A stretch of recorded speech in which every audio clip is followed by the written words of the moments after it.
Neyyattinkara general ആശുപത്രിയിൽ ചികിത്സ ലഭിക്കാതെ രാജേഷ് മരിച്ച സംഭവത്തിൽ പ്രതിഷേധം ശക്തമാണ്. BJP യുവമോർച്ച പ്രവർത്തകർ ആശുപത്രി സൂപ്രണ്ടിനെ ഉപരോധിച്ചു.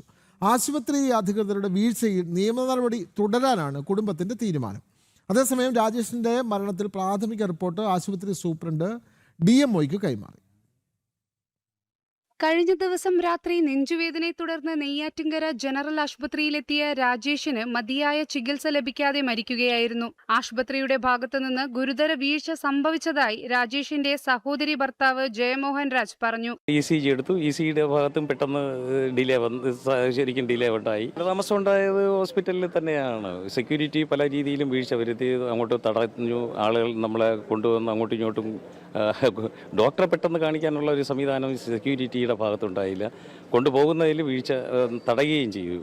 അപ്പോൾ ഡോക്ടറെ കണ്ടിരുന്നുവെങ്കിൽ കുഴപ്പമില്ലായിരുന്നു ആ സമയത്ത്. സംഭവത്തിൽ ആശുപത്രി അധികൃതരുടെയും സെക്യൂരിറ്റി ജീവനക്കാരുടെയും വീഴ്ചയിൽ പ്രതിഷേധം ശക്തമാണ്. ആശുപത്രി സൂപ്രണ്ട് ജോയ് ജോണിനെ യുവമോർച്ച BJP പ്രവർത്തകർ ഉപരോധിച്ചു. നെയ്യാറ്റിൻകര ആശുപത്രി റഫറൽ ആശുപത്രിയായി മാറിയെന്നും തിരുവനന്തപുരം സൗത്ത് ജില്ലാ അധ്യക്ഷൻ മുക്കം പാലമോട് ബിജു പറഞ്ഞു. നെയ്യാറ്റിൻകര ജനറൽ ഹോസ്പിറ്റലിൽ ഇന്നലെ രാജേഷ് എന്ന് പറയുന്ന ഒരു ചെറുപ്പക്കാരൻ മരിക്കാനുണ്ടായ സംഭവത്തെക്കുറിച്ച് ഇപ്പോൾ സൂപ്രണ്ടിനോട് സംസാരിച്ചിട്ടുണ്ട്.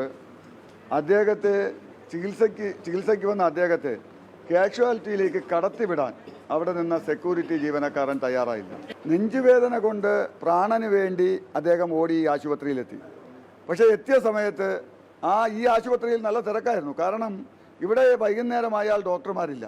24 മണിക്കൂറും പ്രവർത്തിക്കുന്ന കിടത്തി ചികിത്സിക്കുന്ന ഒരു ഹോസ്പിറ്റലാണ്. ജനറൽ ഹോസ്പിറ്റൽ എന്നാണ് പേര്. പക്ഷേ ഇവിടെ ഒരു ചികിത്സയും കിട്ടുന്നില്ല എന്നുള്ളതാണ് യാഥാർത്ഥ്യം.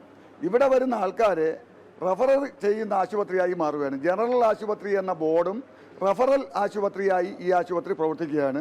അതേസമയം ആരോപണ വിധേയനായ സെക്യൂരിറ്റി ജീവനക്കാരനെ പുറത്താക്കിയെന്നും ആരോഗ്യമന്ത്രി K മുരളീധരൻ പ്രതികരിച്ചു.